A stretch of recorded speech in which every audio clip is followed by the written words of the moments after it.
Hello and happy Friday evening. It is April, why did I almost want to say March, April 17th, and sunny and beautiful. 42nd day of the pandemic and the 24th, I think, day of continuous learning. Back into book 7 of this. Today's reading is about as long as yesterday's. We're going to start on 339 and wrap up around 640. Yeah, yesterday we got to see Adam's curiosity of work and Raphael's acknowledgement. I was going to say tacit acknowledgement or head nod or whatever, but acknowledgement of the fact that Adam was asking for information that he really had no right to have within the system as it was. But since Raphael was there and Adam wanted to know, it was basically a moment like in the beginnings of self-reflective childhood, when kids ask the question, where did I come from? Tell me what life was like before I was born. Or maybe that's just me.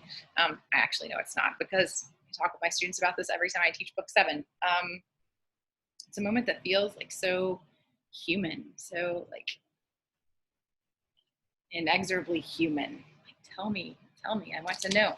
But the cool thing that Milton does in this particular book, or one of the cool things, there are lots of them, but one of the cool things he does is sort of flip that around on its head. And I said this in a little bit in the writing blurb for last night's installment, but what we learn quickly is that because everything is made of the same matter, and that matter is infused with the same vitality. And I'm not going to go into the really fun etymological rabbit hole of thinking about vital, but you should,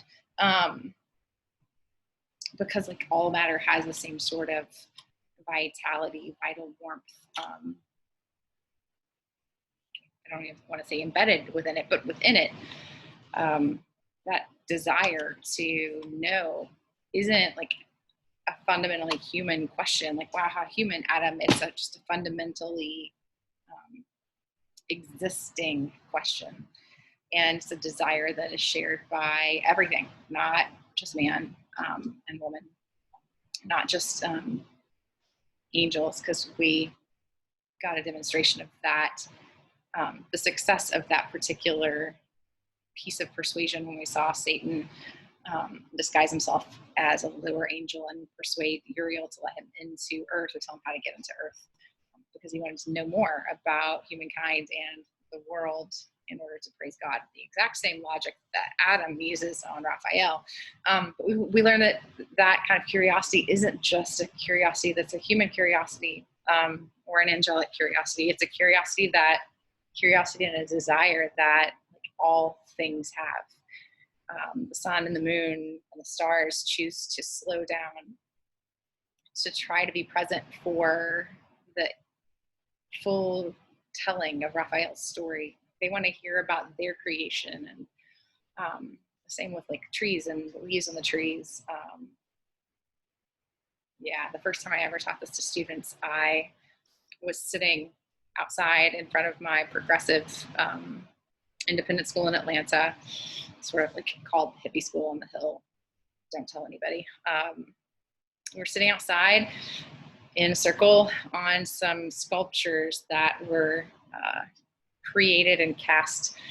Some of them are the shapes of logs, and on one of the logs sits a sculpture of the founder. And the founder used to say, Elliot Galloway, he used to say that all you needed to learn was a student and a teacher sitting, basically sitting beside one another talking. And we were sitting out there, and it was early fall, very early fall, and beautiful, cool enough that we could be out there without sweating our faces off in Atlanta, which is saying something. And as we were talking about this idea, and as we were talking about the way that the things in paradise chose to behave so as to be part of this retelling, like one of the first leaves of fall just like fell and like fluttered down into the middle of our circle. It was a cool moment. I'll never forget that experience either. It was class of 2017, so fall of 2016. Shout out to those kids. Anyway, so I can't read this section, think about this section without reflecting on all of that and on how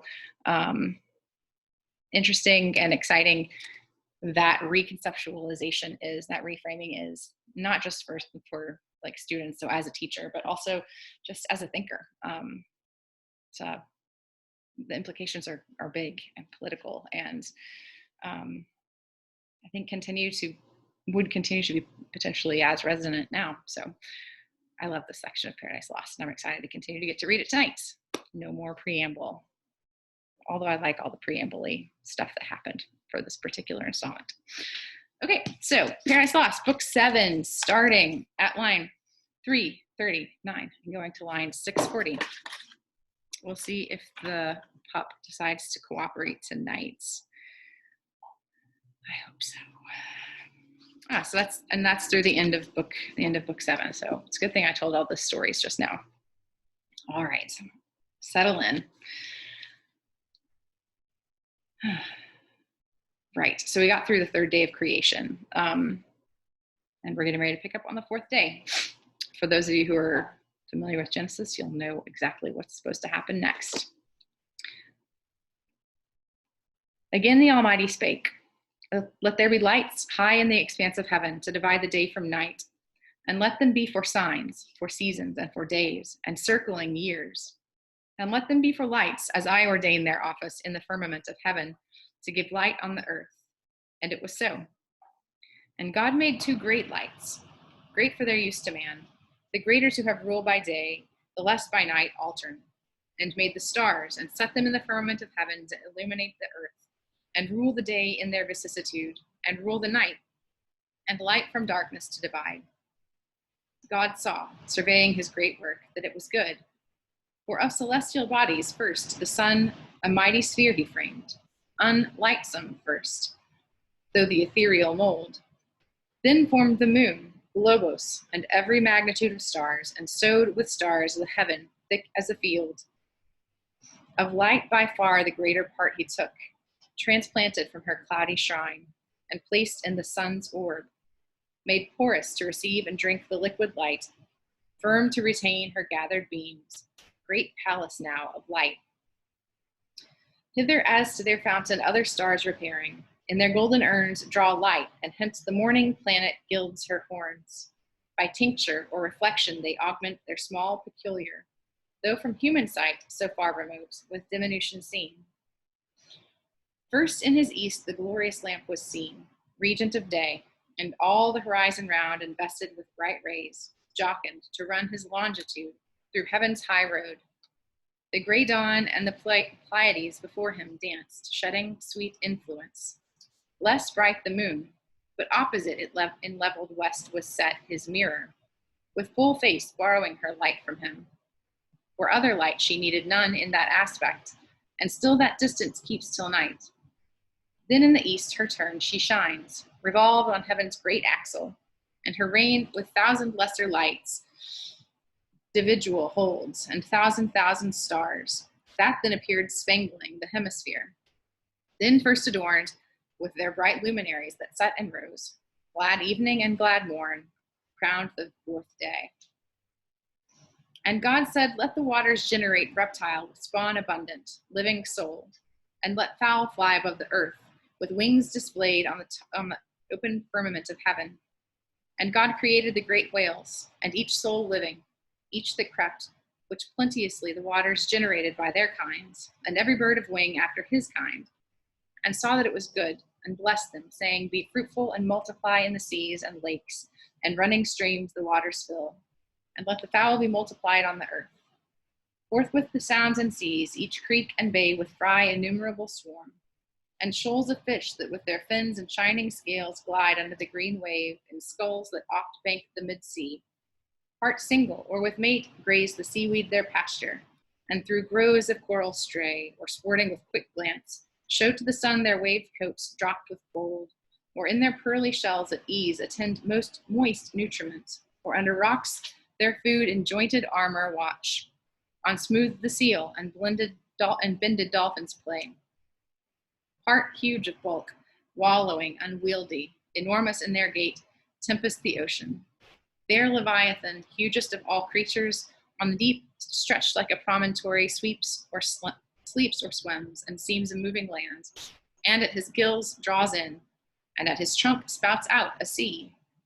Meanwhile, the tepid caves and fens and shores their brood as numerous hatch, from the egg that soon bursting with kindly rupture forth disclosed their callow young, but feathered soon and fledge, they summed their pens, and soaring the air sublime, with clang despised the ground, under a cloud in prospects. There the eagle and the stork, on cliffs and cedar tops, their eyries build. Part loosely wing the region, part more wise in common, ranged in figure wedge their way, intelligent of seasons, and set forth their airy caravan high over seas flying, and over lands with mutual wing, easing their flight. So steers the prudent crane her annual voyage, borne on winds. The air floats, as they pass, fanned with unnumbered plumes, from branch to branch. The smaller birds with song solace the woods, and spread their painted wings till even. More than the solemn nightingale ceased warbling, but all night tuned her soft lays. Others on silver lakes and rivers bathed their downy breasts. The swan with arched neck between her white wings mantling proudly, rose her state with gory feet. Yet oft they quit the dank, and rising on stiff pennons, tower the mid-aerial sky. Others on ground walked firm, the crested cock whose clarion sounds the silent hours, and the other whose gay train adorns them, colored with the florid hue of rainbows and starry eyes. The waters thus with fish replenished, and the air with fowl. Evening and morn solemnized the fifth day. Whew, that light was getting to be a lot. The sixth and the creation last arose with evening harps and matin, when God said, "Let the earth bring forth soul living in her kind, cattle and creeping things, and beasts of the earth, each in their kind." The earth obeyed, and straight opening her fertile womb teemed at a birth in numerous living creatures, perfect forms, limbed, and as full grown. Out of the ground uprose, as from his lair, the wild beast, where he wons in forest wild, in thicket, brake, or den. Among the trees in pairs they rose, they walked, the cattle of the fields and meadows green, those rare and solitary, bees and flocks pasturing at once, and in broad herds upsprung the grassy clods, now calved, now half appeared the tawny lion, pawing to get free his hinder parts, then springs as broke from bonds, and rampant shakes his brinded mane, the ounce, the leopard, and the tiger, as the mole rising. The crumbled earth above them threw in hillocks. The swift stag from underground bore up his branching head, scarce from his mold behemoth, biggest born of earth, upheaved his vastness. Fleeced the flocks, and bleeding rose as plants, ambiguous between the sea and land, the river horse and scaly crocodile. At once came forth whatever creeps the ground, insect or worm, those waved their limber fans for wings, and smallest lineaments exact in all the liveries decked of summer's pride, with spots of gold and purple, azure and green. These as a line their long dimension drew, streaking the ground with sinuous trace. Not all minims of nature, some of serpent kind, wondrous in length and corpulence, involved their snaky folds and added wings. First crept the parsimonious emmet, provident of future, in small room, large heart enclosed, pattern of just equality perhaps hereafter, joined in her popular tribes of commonality. Swarming next appeared the female bee that feeds her husband drone deliciously, and builds her waxen cells with honeyed stored. The rest are numberless, and thou their nature knowest, and gavest them names, needless to be repeated. Nor unknown, the serpent, subtlest beast of all the field, of huge extent sometimes, with brazen eyes and hairy mane terrific, though to thee.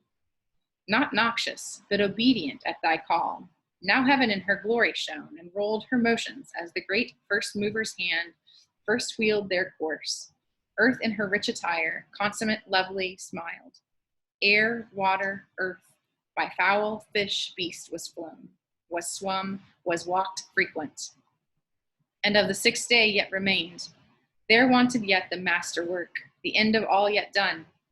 A creature who not prone and brute as other creatures, but endued with sanctity of reason, might erect his stature, and upright with front serene govern the rest, self-knowing. And from thence, magnanimous to correspond with heaven, but grateful to acknowledge whence his good descends, thither with heart and voice and eyes directed in devotion, to adore and worship God supreme, who made him chief of all his works. Therefore the omnipotent eternal Father, for where is not he present, thus to his Son audibly spake. Let us make now man in our image, man in our similitude, and let them rule over the fish and fowl of sea and air, beast of the field, and over all the earth and every creeping thing that creeps the ground. This said, he formed thee, Adam, thee, O man, dust of the ground, and in thy nostrils breathed the breath of life. In his own image he created thee, in the image of God express, and thou becamest a living soul. Man he created thee, but thy consort female for race. Then blessed mankind and said, be fruitful, multiply, and fill the earth. Subdue it, and throughout dominion hold over fish of the sea, and fowl of the air, and every living thing that moves on the earth. Whenever thus created, for no place is yet distinct by name, thence, as thou knowest, he brought thee into this delicious grove, this garden, planted with the trees of God, delectable both to behold and taste. And freely all their pleasant fruit for food gave thee. All sorts are here that all the earth yields, variety without end. But of the tree which tasted works knowledge of good and evil, thou mayest not. In the day thou eatest, thou diest. Death is the penalty imposed, beware, and govern well thy appetite, lest sin surprise thee, and her black attendant death. Here finished he, and all that he made, viewed, and behold all was entirely good. So even in more accomplished the 6th day. Yet not till the Creator from his work desisting, though unwearied, up returned to the heaven of heavens, his high abode. Thence to behold his new created world, the addition of his empire, how it showed in prospect from his throne, how good, how fair, answering his great idea. Up he rode, followed with acclamation, and the sound symphonious of 10,000 harps that tuned angelic harmonies. The earth, the air resounded. Thou rememberest, for thou heardest. The heavens and all the constellations rung, the planets in their stations listening stood, while the bright pomp ascended jubilant. Open, ye everlasting gates, they sung. Open, ye heavens, your living doors. Let in the Creator from his work returned magnificent, his 6 days' work, a world. Open and henceforth oft, for God will deign to visit oft the dwellings of just men delighted, and with frequent intercourse thither will send his winged messengers on errands of supernal grace.